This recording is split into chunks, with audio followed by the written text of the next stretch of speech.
अस्सलामुअलैकुम। उम्मीद है मेरी छोटी सी यूट्यूब फैमिली बिल्कुल खैरियत से होगी। अल्हम्दुलिल्लाह मैं भी बिल्कुल ठीक हूँ। आज बस थोड़ा सा लेज़ी फ़ील कर रही थी, कुछ समझ नहीं आ रहा था क्या बनाऊँ। एक्चुअली मैंने प्लान किया हुआ था कि अपने दूसरे चैनल के लिए मुझे कोई बेकिंग की वीडियो रिकॉर्ड करनी है और बहुत अरसा हो गया है मैंने कुछ भी बेकिंग नहीं की। मतलब मैंने रेगुलर जो घर में मेरा ऑफ एंड ऑन बेकिंग चलती रहती थी वो भी नहीं की। एक्चुअली लास्ट ईयर जब थोड़ा बहुत किचन का रिनोवेशन करवाया था तब ओवन हटाकर और नीचे प्लास्टर जो करवाया था वो आई डोंट नो, हमने भी नोटिस नहीं किया और जिन्होंने प्लास्टर किया था उन्होंने उसे स्मूथ नहीं किया। बाद में जब ओवन उसके ऊपर रखा गया है तो वो बहुत डिसबैलेंस हो रहा है। तो उस वक्त तो जब उनसे शिकायत की गई कि ऊपर चूल्हे के जब पैन वगैरह रख रहे हैं तो ओवन बहुत हिल रहा है, तो उन्होंने बहुत सिंपल सा एक काम किया था, एक वुडन पीस लेके और उन्होंने ओवन के नीचे सेट कर दिया। उस वक्त वो ओवन हिलना बंद हो गया था और मैं भी सेटिस्फाई हो गई थी। और कुछ अरसे के बाद आई थिंक इसके बाद भी मैंने 2-3 महीने तक कभी ओवन यूज़ नहीं किया क्योंकि विंटर सीज़न था और विंटर्स में मेरे घर बिल्कुल भी गैस नहीं होती, मतलब कुकिंग हो जाए बहुत बड़ी बात होती है। तो इत्तेफाक से मैं 2-3 महीने तक बिल्कुल भी बेकिंग नहीं कर पाई और जब थोड़ा सा मौसम बेहतर हुआ, गैस का प्रेशर सही हुआ और मैंने एक दिन बेकिंग के लिए आई थिंक मेरे ख्याल से मैंने ब्राउनी कुकीज़ बेक करने के लिए डाली थी अपने दूसरे चैनल के लिए। जैसे ही वो मैंने पैन अंदर रखा है, brownie cookies actually liquid dough होता है जिसे आपको ड्रॉपलेट की शक्ल में ट्रे में डालना है। ट्रे जैसे ही मैंने ओवन के अंदर रखी है वो सारा का सारा बैटर ट्रे की एक तरफ मूव हो गया और सब एक तरफ जमा हो गया था। मैंने दोबारा से ट्रे निकाली, उस वक्त मुझे कुछ समझ में नहीं आ रहा था कि क्यों ऐसा प्रॉब्लम हो रहा है। मैंने जितना बचा हुआ मेरा बैटर था उसके साथ दूसरी ट्रे तैयार की और उसे जब मैंने ओवन में डाला सेम यही प्रॉब्लम हुई। और इसके बाद दिमाग में आया था कि ओवन के नीचे उन्होंने वुड पीस या टाइल पीसेस रखे हुए हैं जिसकी वजह से ओवन टेढ़ा हो रहा है और जो बेक के लिए मैं ट्रे डाल रही हूँ वो थोड़ा सा टेढ़े होने की वजह से सारा बैटर एक तरफ मूव हो रहा है। ओवन एक बार निकलवा कर मैंने दोबारा से स्मूथ प्लास्टर भी करवा लिया है बट फिर भी यही प्रॉब्लम है। आई डोंट नो कहाँ जो प्रॉब्लम है वो मैं सॉल्व नहीं कर पा रही हूँ, बट इसकी वजह से मैं बेकिंग नहीं कर पा रही और मुझे बहुत ज़्यादा बुरा लग रहा है। पर्सनली मुझे बेकिंग करके बहुत मज़ा आता है और आज बहुत अरसे के बाद दोबारा एक बार कोशिश करने जा रही थी, बट अनफॉर्चुनेटली जब से हमारे ये पुराना पाकिस्तान मिला है और ये लोड शेडिंग का जो सिलसिला शुरू हो गया है, इसकी वजह से मेरा पूरा जो शेड्यूल मैं बना कर रखती हूँ वो बिल्कुल अब समझ में नहीं आ रहा कि काम किस तरह करूँ और दिन मेरा बहुत ज़्यादा हैक्टिक होता जा रहा है। काम बहुत होता है करने को, इलेक्ट्रिक भी होती है, अल्हम्दुलिल्लाह यूपीएस लगा हुआ है, बट उसमें इतनी ज़्यादा लाइट्स मैं ऑन नहीं कर पाती कि मैं उसमें रिकॉर्डिंग्स कर सकूं।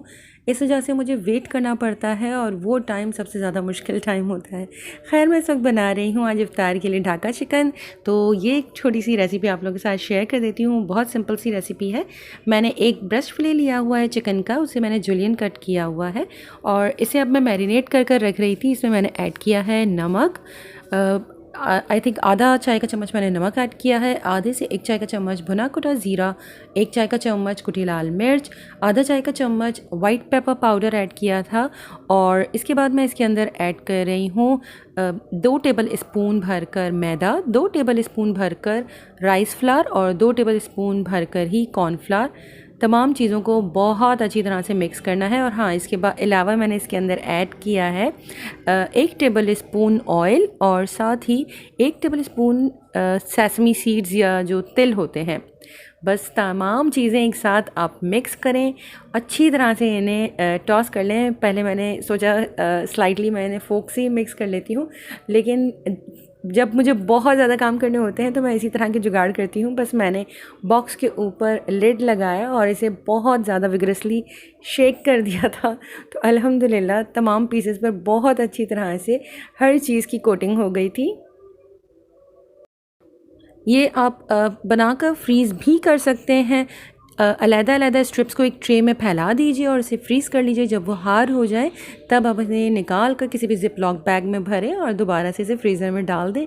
जब एंजॉय करना हो बस निकालें, डायरेक्ट हल्के गरम तेल के अंदर इन्हें डीप फ्राई कर लीजिए जब तक कि गोल्डन ब्राउन हो जाते हैं, क्योंकि अगर तेल ज़्यादा गर्म होगा तो ऊपर की कोटिंग फ़ौरन कलर आ जाएगा और अंदर चिकन कच्चा रह जाएगा। तो चिकन को मैंने तैयार कर कर और बॉक्स बंद कर कर फ्रिज में रख दिया था, क्योंकि मुझे अब इसे इफ़्तार के वक्त निकालना है और बस फ्राई करना है। इस तरह की झटपट रेसिपीज़ मुझे बहुत ज़्यादा पसंद होती हैं। बस आप निकालें, चीज़ें सारी मिक्स करें और रख दें, और बस इफ़्तार के वक्त फ्राई करने का थोड़ा सा काम रह जाता है। और एक छोटी सी टिप आप लोगों के साथ शेयर कर दूं कि अगर आप लोगों को लग रहा है कि आपने ब्रेस्ट फिले बहुत देर तक अगर छलनी में रख दिया है और उसका जितना भी पानी वगैरह है वो ड्रेन आउट हो चुका है, वो पीसेस चिकन के जो हैं वो थोड़े ड्राई हैं, तो इतनी प्रॉपर तरीके से उसके ऊपर जो भी हमने फ्लावर वगैरह ऐड किया है वो स्टिक नहीं होगा। तो आप ऊपर थोड़ा सा हल्के हाथों के साथ पानी छिड़क सकते हैं, मतलब 1-2 टीस्पून के बराबर इसमें पानी ऐड कर दीजिए और फिर इसी तरह से इसे शेक कर लें, तो बहुत अच्छी तरह से तमाम आटा और जो कुछ भी हमने ऐड किया है स्पाइसेस वगैरह सब चिकन के साथ स्टिक हो जाएंगे। इवन अगर आपको लग रहा है कि इसमें फ्लावर की कोटिंग थोड़ी कम है, इफ्तार के वक्त जब आप बॉक्स निकालेंगे तो मे बी पॉसिबल कि आपको चिकन के पीसेस थोड़े से ड्राई लगें, क्योंकि वो सारे मॉइस्चर एब्जॉर्ब करने की वजह से फ्लावर की कोटिंग उससे स्टिक हो जाएगी, बट वो इतनी थिक ना लग रही हो कि जिसकी वजह से आपको क्रिस्पी चिकन मिलेगी। तो आप उस टाइम पर भी ऊपर से थोड़ा सा एक्स्ट्रा मैदा छिड़क दीजिए और अच्छी तरह से टॉस करें और फिर इसे डीप फ्राई करें। तेल को थोड़ा सा मीडियम फ्लेम पर ही रखिए। स्टार्ट में स्पून नहीं चलाना है, अदरवाइज़ की कोटिंग उतर सकती है, और तेल में बहुत ज़्यादा चिकन पीसेस एक वक्त में मत डालिएगा। इस तरह से भी जो हमारी क्रिस्पी कोटिंग वाली जितनी भी चीज़ें होती हैं वो प्रॉपर तरीके से फ्राई नहीं हो पाती और फिर उनकी जो आउटर लेयर है वो प्रॉपर क्रिस्प नहीं हो पाती है। जब तक चिकन फ्राई हो रही थी तो अचानक मेरे दिमाग में आया कि मैं फ़्रेंच फ्राइज़ भी साथ में बना लेती हूँ। तो बस मैं आलू की कटिंग कर रही थी। आलू को मैंने फिंगर शेप में कट किया है और इसके ऊपर मैंने सिंपल थोड़ा सा राइस फ्लावर और थोड़ा सा कॉर्नफ्लावर ऐड किया था और इसे बहुत अच्छी तरह से शेक कर लिया था, ताकि जितने भी आलू के चिप्स हैं या फ्राइज़ हैं इनके ऊपर दोनों की कोटिंग बहुत अच्छी तरह से लग जाए। बस चिकन के फ्राई होने के बाद मुझे फ्राइज़ ही फ्राई करने थे और अल्हम्दुलिल्लाह चिकन तकरीबन दोनों बैचेस मेरे डन हो गए थे। और फ्राइज़ का भी एक बैच जब मैंने डाल दिया था उस वक्त बहुत अच्छा तेल गर्म हो रहा था, लेकिन अभी जब राइस वेल डन नहीं हुए थे, हाफ़ कुक ही हुए थे, तब गैस का प्रेशर बिल्कुल लो हो गया था और बहुत मुश्किलों से फ़र्स्ट बैच तो फिर भी मैंने निकाल लिया। लेकिन जब सेकंड बैच मैंने फ्राई करने के लिए डाला था, सारे फ्राइज़ नीचे जाकर बैठ गए थे और तकरीबन आधा घंटा या 35 मिनट लगे हैं उन फ्राइज़ को रेडी होने में। तो इफ़्तार के वक्त बस ये गैस प्रेशर का इशू हर रमज़ान में ही तकरीबन रहता है। एक इफ़्तार रमज़ान में और दूसरा रमज़ान में सहरी के टाइम पर भी ये प्रॉब्लम होती है, गैस प्रेशर बिल्कुल लो हो जाता है। क्योंकि मुझे अक्सर रोटी बनानी होती है तो रोटी बनाने में थोड़ी सी प्रॉब्लम हो जाती है। यूजुअली मैं पहले बेकिंग की वीडियोस इसी वजह से नहीं ज़्यादा बना पाती थी, क्योंकि विंटर में तकरीबन 2-3 महीने बिल्कुल गैस का प्रेशर इतना लो होता है कि बेकिंग तो आप कर ही नहीं सकते। कुकिंग तो फिर भी की जा सकती है लो फ्लेम के ऊपर, बट बेकिंग के लिए प्रॉपर टेम्परेचर का होना बहुत ज़रूरी है। तो उस सीज़न में मैं कर नहीं पा रही थी, और अब जब से ये ओवन की प्रॉब्लम स्टार्ट हुई है तब से मैं बहुत कम बेकिंग कर रही हूँ, या फिर ऑल्टरनेट्स ढूंढती रहती हूँ कि किस तरह से मैं बेकिंग का शौक़ पूरा कर लूँ। मेरे पास एक स्टोव टॉप ओवन भी है, मतलब एक बॉक्स है बिल्कुल ओवन की तरह, उसका डोर भी खुलता है, ग्लास डोर है, आप आराम से अंदर देख सकते हैं। आई डोंट नो मैंने आप लोगों के साथ इन वीडियोस में कभी शेयर किया है या नहीं, बट उसमें भी यही प्रॉब्लम होती है, क्योंकि ओवन जब लेवल्ड नहीं है तो उसके ऊपर मैं जब वो छोटा बॉक्स भी रखती हूँ कि मैं उस पर बेकिंग कर लूँ। क्योंकि सर्दियों में ऐसा होता था पहले कि अगर नीचे गैस ओवन में फुल प्रेशर के साथ गैस नहीं भी है और ओवन नहीं जल रहा, तो स्टोव टॉप पे जो थोड़ी बहुत फ्लेम होती है उससे मैं उसके अंदर बेकिंग कर लिया करती थी। बट ओवन के डिसबैलेंस होने की वजह से उसके ऊपर भी जब भी मैं कोई चीज़ अंदर बेक करने के लिए डाल रही हूँ तो उसका रिज़ल्ट भी सेम वैसा ही हो रहा है जो नीचे गैस ओवन में डालने से होता है। अगर आप लोगों के पास कोई आइडिया है कि मैं किस तरह से इस प्रॉब्लम को सॉल्व कर सकती हूँ तो प्लीज़ ज़रूर शेयर कीजिएगा, क्योंकि मैं फ्लोर पे ऑलरेडी स्मूथ करवा चुकी हूँ प्लास्टर, इसके बाद भी प्रॉब्लम स्टिल वैसी की वैसी ही है। और ये मैं तैयार कर रही थी थोड़ा सा स्पाइस मिक्स फ्रेंच फ्राइज़ के लिए। इसके लिए मैंने लिया है छोटे से बोल में थोड़ा सा नमक, चाट मसाला, चिकन पाउडर और गार्लिक पाउडर। गार्लिक पाउडर और चिकन पाउडर थोड़ा ज़्यादा लीजिएगा, चाट मसाला उससे थोड़ा सा कम और नमक बहुत कम, क्योंकि चाट मसाले के अंदर ऑलरेडी नमक मौजूद होता है। इफ़्तार की तैयारी तकरीबन हो ही गई थी और मुझे अफ़सोस हो रहा था। मैं अपनी बेटी से इस वक्त बस यही बात कर रही थी फ्राई करते वक्त कि आज मैंने मीठे में कुछ भी नहीं बनाया है और आज इफ़्तार में मीठा नहीं है। और यकीन माने कुछ देर के बाद ही दरवाज़े पर नॉक हुई और नेबर्स के घर से रसमलाई का एक बॉक्स आ गया। और इतना ज़्यादा मैंने अपने रब का शुक्र अदा किया है कि हमारे सिर्फ कहने की देर होती है समटाइम्स, और इतनी क्विक आपकी दुआ या अपनी विश पूरी हो रही होती है कि बहुत बहुत बहुत शुक्र अदा करने का दिल करता है अपने रब का। और सिर्फ यही नहीं, 10 मिनट के बाद दोबारा से दरवाज़े पर नॉक हुई थी और दोबारा जब जाकर दरवाज़े पे देखा तो दूसरे नेबर के घर से दोबारा से रसमलाई का ही बॉक्स आया हुआ था।